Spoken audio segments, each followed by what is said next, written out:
Time without wasting any further time, I'm going to be introducing our moderator and then our speakers. To moderate this session, we have with us today Viral Khandwala, EVP and Head of Engineering, eMag.ai, Intellect Design Arena. He's going to be joined on stage by Om Prakash Sheth, CIO, IDBI Bank, Dheeraj Mittal, COO, Hiranandani Financial Services, Aditya Goenka, President and Chief Compliance and Legal Officer, Yes Securities, and Gaurav Sharma, SVP, Head of Operations at Bajaj Alliance Life Insurance. What a stellar panel indeed, ladies and gentlemen, to sum things up in today's summit. Thank you so much. I request all of you to please kindly take your seats and wait on stage. We have an extra chair? Do we? Oh no, we have sir over here. Hi sir, welcome. Pleasure. Acha, okay, general insurance. I'll correct it in the script. Yeah, so the stage is set and the panel is ready. And over to you, sir. And I'll request all of you to please kindly wrap it within 20 minutes in the best interest of time as we are. Yeah, I know it's a tough task to call, but then we are horrendously delayed. So please 20 minutes. Thank you. Okay, good evening, everyone, and good evening to the esteemed panelists. Thanks for joining. We have a very interesting panel discussion lined up. The topic is Composable Finance and AI-first architecture, how it is accelerating the transformation in banking and beyond, right? So I think without wasting much time, probably I would want to invite views from all the panelists. So maybe we'll start with a more foundational and more generic kind of question to share your perspectives.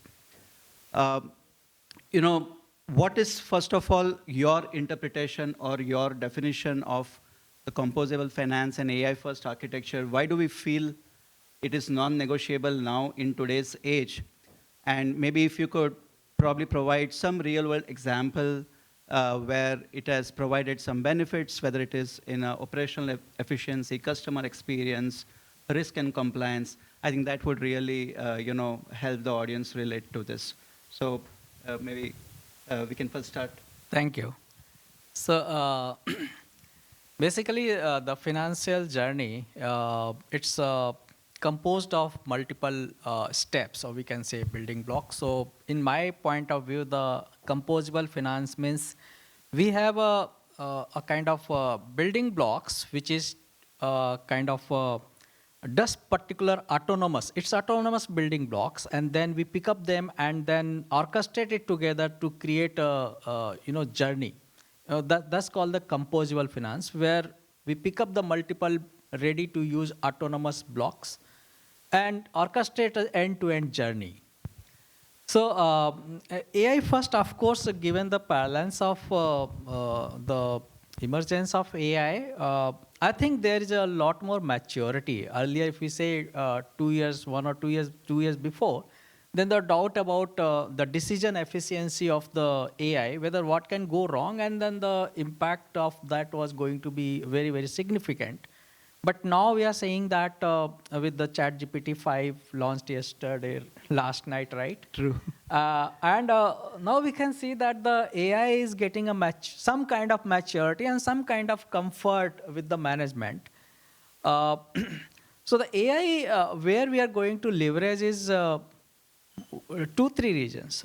One area is where we are helping the AI for the decision efficiency. That's the main, because the subjective decisions are getting replaced or might be appended by a database decision. So right now there are some process for making the decisions, and then AI, basis on that, it gives the further insight to it. Second thing is that customer experience. So of course AI is putting up basis on the persona. It is creating a kind of hyper personalized experience and seamless experience. And third is when we go to the regulatory with respect to the fraud detection or mule accounts and all that, AI is the best set to identify and predict that this is the possible kind of fraudulent and this all. So these all are the major area where if you go towards this, then the AI appears to be the first it has to be done. Now regulators also say there's a lot of push to use the AI models for the fraud risk analytics. And if you are not using the fraud risk analytics, the efficacy of the rule-based, rule engine-based, the fraud risk is very, very low now. So it has to be top up with the AI. That's why we are calling AI first.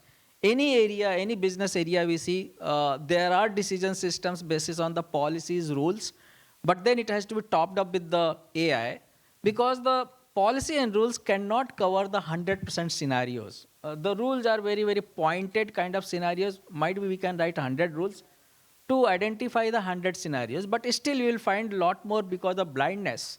A lot more the scenarios are not covered. And that's where the AI comes in, which holistically it looks the complete pattern, and basis on that, it is able to do that. And I think now with Gen AI, you can write rules in English and let the system evaluate the rules for you. Absolutely. Thank you. Hi. In my opinion, it's like why it is more important to be, stay complied with the AI thing. Because some way or the other, we are dealing with the client's money. In entire BFSI sector, irrespective of whether you are a bank or any organization, the correct implementation of the AI is very much important. AI can be used in a lot of forms, chatbots, automation processes which are manually used to be get it done. You can, do your customer services kind of a thing. But at the end, you have to do certain things in a manual manner as well. Because you can't automate the entire process. Like supposingly, for an example, if you are trying to book a ticket, and if it is not getting booked, so will you be able to depend on the chatbot? Or you would like to speak to a customer service executive? Or if you want to reschedule your flight. So in such scenarios, you can't automate the complete process. Somewhere or the other, you have to ensure that to a certain extent, which is a, defined process, nothing is required to be get it seen. It's a step-by-step process. You can follow that process continuously. Those things you can automate. But critical things, it's very difficult. In certain areas, you have to think like how we can ensure that the client satisfaction is maintained.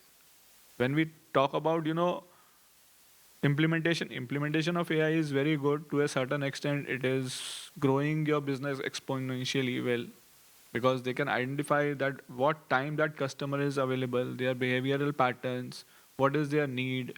Because today is an era of omni-channel. So you have to provide personalized services to the client. Everything is not for everyone.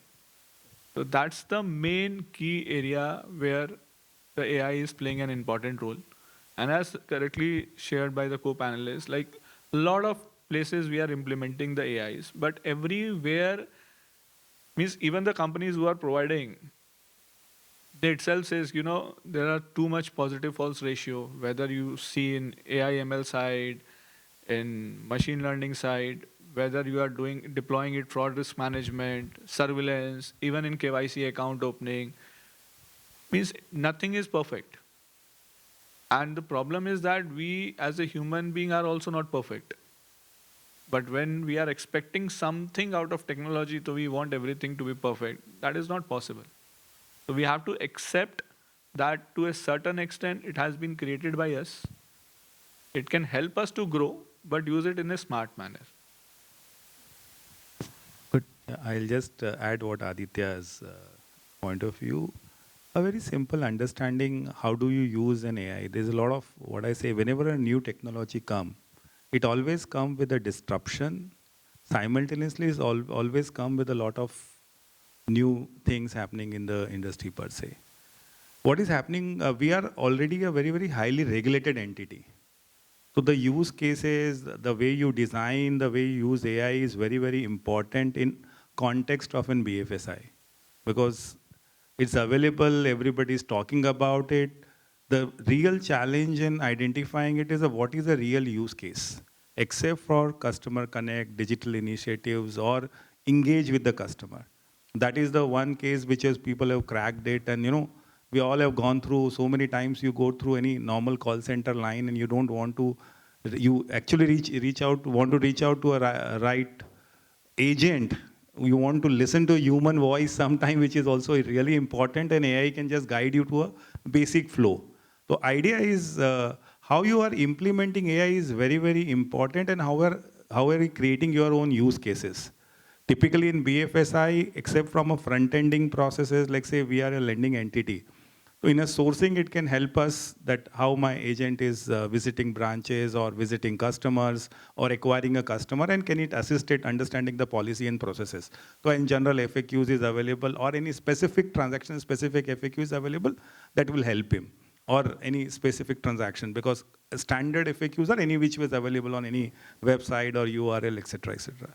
Second scenario, typically when you underwrite a customer, the challenge comes to, there is already every underwriter understand which customer to do, not to do. Though there is always a good customer and bad customer. The real challenges come to select between the gray, where you are not able to make a decision. Can AI help me in that sense? That can I go to my, and I don't want to create a, or believe on a third party LLM model. We have to create our own LLM model, which we are trying to create, and see if we can return some output in my database that how does this customer behave? How does this PIN code, this particular civil score customer behave, or something like that? So those areas probably we are evaluating where we can use AI typically. In collection, again, connectivity is very important. We want to connect with the customer. That can be digitalized, voice bots are there, we are calling the customers, we are calling through IVRs, we are calling through many various means and ways. Idea is to optimally we can, how if a bot can decide that this customer every month he bounce and pays on a particular date. So can I make that call very precisely on that time, that specific particulars about that particular individual client. That can be done with the data churning and use it. So typically what we are evaluating and trying to understand is how you create a use case is very important from your organization standpoint, and be very specific why do you want to use and how do you want to use it. Because there is a lot of noise whenever a new technology comes. There's a lot of noise happen in the industry per se that this is going to change the world, and that's become a part and parcel of your life. So it's very important how do you use it, how do you create it. That is what we are trying to build at HFS, and creating very, very small use cases, not very large at an enterprise level. Once we succeed at those levels, probably we'll expand to the other areas. I think very well said. Use case selection is the key, and we are going through the same process actually at Intellect, wherein what is the right use case where AI will help. There are certain things where it comes with its strengths, and if you try to force fit AI into a use case which is not relevant, it's not going to help the cause or the investments that we are making, with AI. But yeah, thanks. Yeah, thanks for the opportunity. So if we talk about composable, as per our understanding, the composable finance is a modular architecture wherein we can put blocks bundled and unbundled with all the capabilities. When we sync it with AI capabilities, and as we know that AI is all about intelligence, so here the speed will meet the intelligence, and we have some of our use cases as spoken by our fellow speakers. We also had our internal use cases. One of the best use case which we just put onto deployment is our internal learning platform, Swadhyay, which we call it. So there we build it on the same architecture and clubbed with AI intelligence, wherein as per the analytics, the system can understand the user and the training and capability needs of the user. Rather than giving everything to everyone, we are customizing it based on the user and based on the training needs and business goals of the particular users. Then we throw that content for him or her to consume.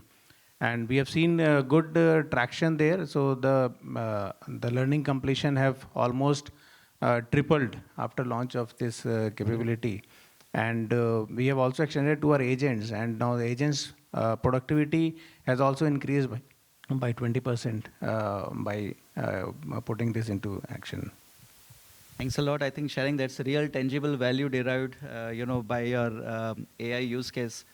I think we discussed a fair bit about where we stand today and, what is the best way to exploit composable finance combination of AI in the current scheme of things. Let me now step a bit further and talk about the future. So I think we would want to know your views on 5 years, over the next 5 years. what you personally feel is the, strongest or the biggest opportunity that this combination of composable finance and AI first architecture will unlock for the financial industry, for this industry? And if we do not, jump onto this, what's the biggest threat that your organization will face, on losing out? So if you could share some of the views on that, I think that would really help, because it's like we are now started running on a treadmill, and we need to know where do we need to reach over the next 5 years. So uh, uh, we would want to know your views on the opportunities ahead, while we know the current, because it's possible that right now people are talking about co-pilots, people are talking about chats and so on, but maybe there may be financial products unlocked which we can't even imagine today with AI.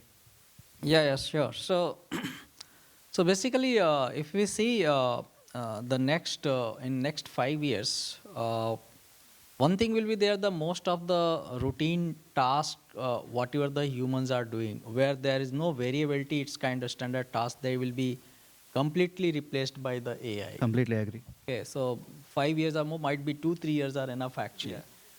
So that's the best fit, because it's quite standard routine task and no more decisions. Second thing, I think 5 years, what will reach some of the things which requires a very, very deep decisioning, right? That's where also AI will come in. The reason behind this, the ability of a human to make a decisions basis on the inputs or the data available to him, the ability to ingest all the data by human is a kind of limited. So all the humans, they are going to make normally decisions mistakes with respect to the recency, the decision biases which plays, right? So there is a recency bias or availability bias. There are many things which are natural for human to make a decisions, mistakes actually. So the ability of AI that it can get, so you will see that the AI models which are going to ingest lot more social media and lot more other data, unstructured other data, and that accuracy in 5 years is certainly is going to be very, very high actually. It is going to so high that you can simply trust the AI for something which is the critical decisions as well. Right now we can't trust, but 5 years means a very, very critical decision. We can trust that AI decisions are going to be accurately correct. And you will see that most of the people, they will have to reskill themselves to be on top of the AI actually. That's the thing.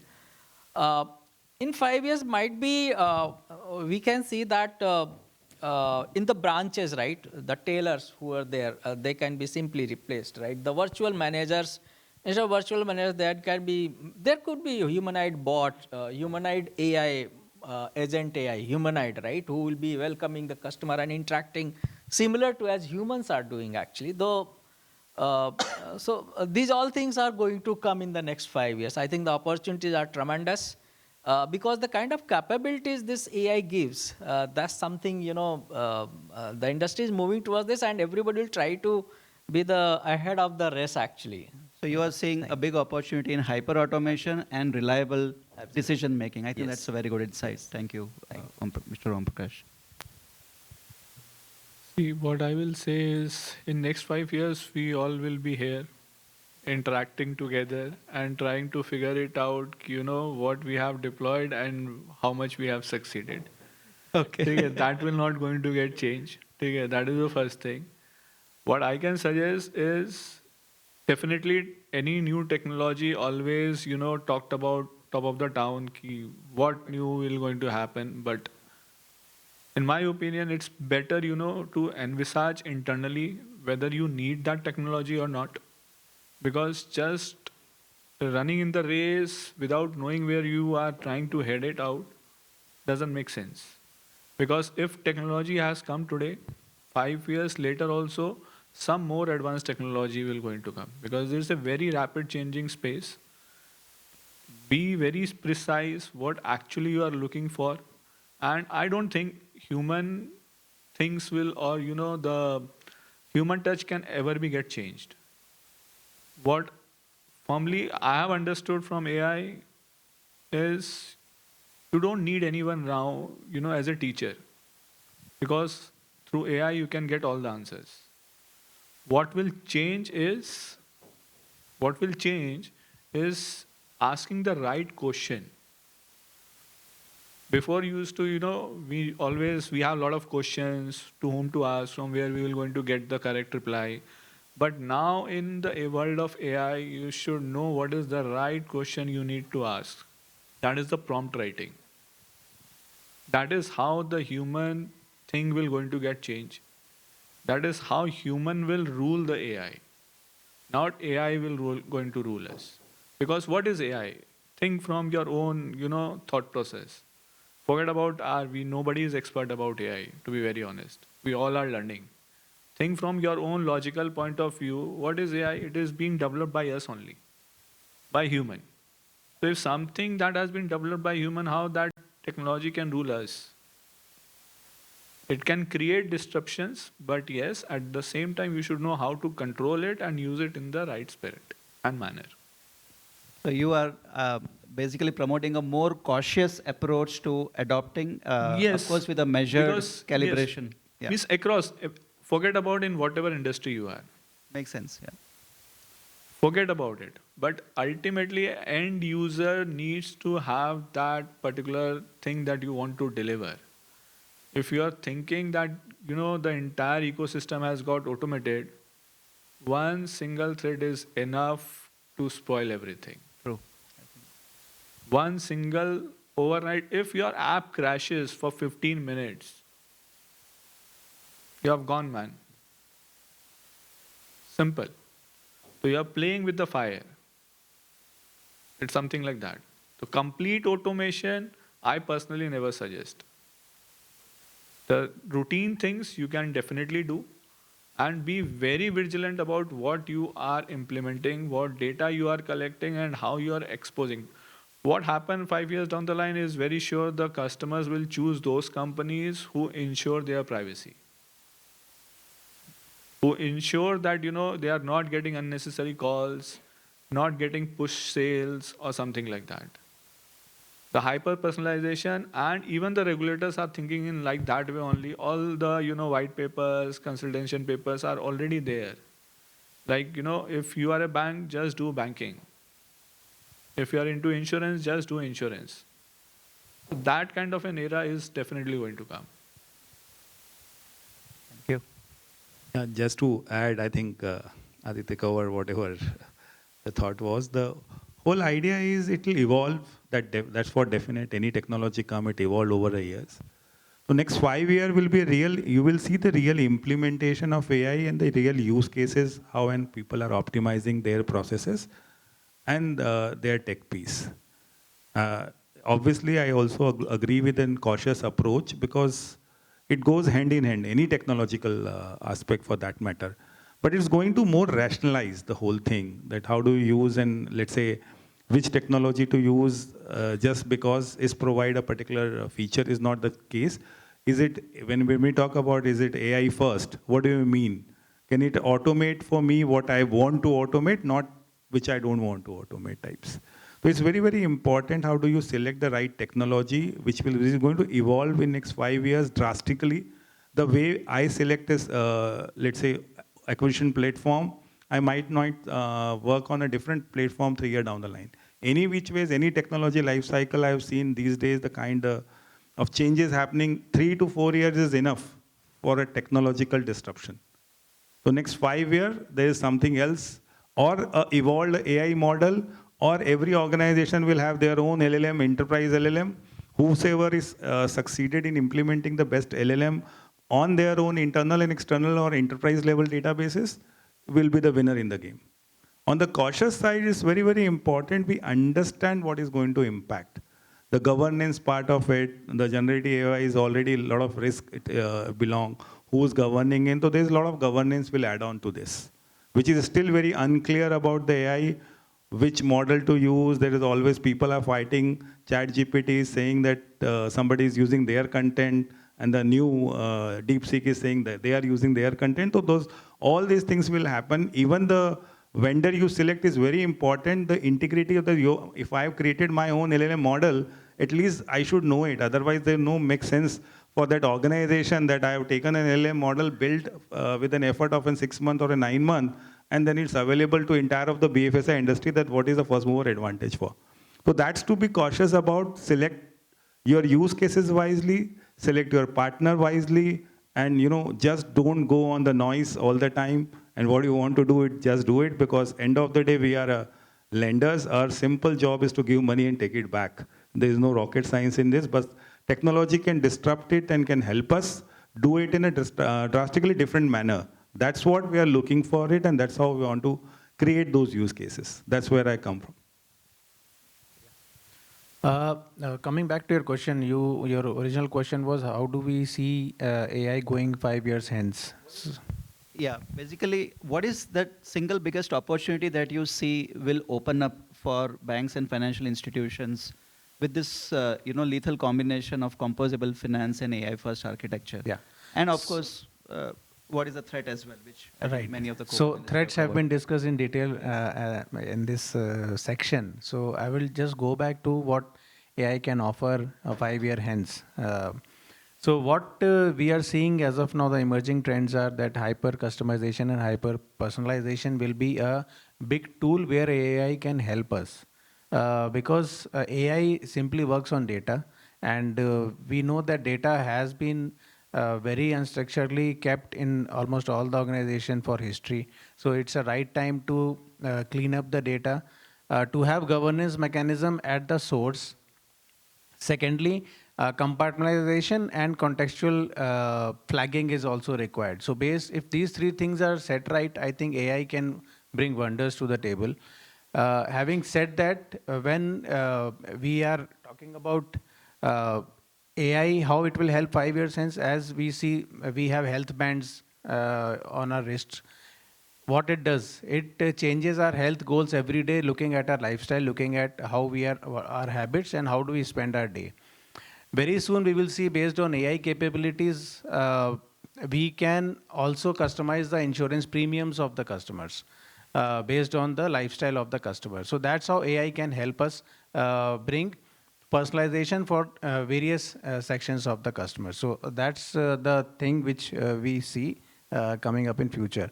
But at the same time, what we said is that data is essential here, because AI will only run on the right kind of data which we have. Yeah, interesting point. I think hyper-personalization will be the key going forward. I think we are falling short of time, so we'll conclude our discussion here. And many thanks to my co-panelists for the deep insights and perspectives that you have shared with this audience, both on AI-first architecture, composable finance, the benefits that it can bring to us, to the financial industry, and also the pitfalls to watch out for, risk, data privacy, security, governance aspects. So thanks a lot for your time, and thank you. Thank you so much. Give them a big, big, big round of applause, ladies and gentlemen. The final panel discussion of this fantastic FinVision AI Summit 2025. I'll request Vaibhavji to please kindly give away the token of appreciation to all our esteemed speakers over here. And ladies and gentlemen, ये final panel discussion था, so final level का जोर से तालियों की गूंज please for all our speakers over here. Thank you so much. That's how we want it. Yes.